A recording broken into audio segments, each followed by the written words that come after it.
6 రెట్లు కోడి మాంసం మేక మాంసం కంటే చేపలతో పోలిస్తే 8 రెట్లు ఎండు కొబ్బరి బలం ఎక్కువ, 4 రెట్లు 5 రెట్లు పచ్చి కొబ్బరి బలం ఎక్కువ. అంచేత వంటల్లో వాడండి, చట్నీల్లో వాడండి, స్వీట్స్ తయారీలో కానీ అట్లా కూడా వాడండి. ఎందుకంటే ఇంత లాభం ఉందని మన ఋషులు ఏనాడో గ్రహించి ప్రతి శుభకార్యంలోనూ కొబ్బరికాయ ఎందుకు పెట్టారంటే దీని అందరూ తినదగ్గంత గొప్ప ఆహారము, దాని విలువ ఇంత అంత కాదని ఏనాడో గ్రహించి ఋషులు ఆచారాలు అట్లా పెట్టారండి. అంచేత ఏదో ఒక రూపంలో కొబ్బరి అట్లా వాడటం మంచిది.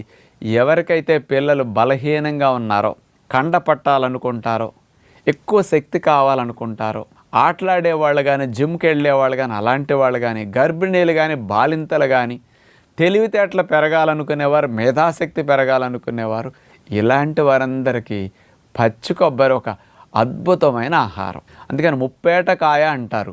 అందుకని దేవుడి దగ్గర కొట్టే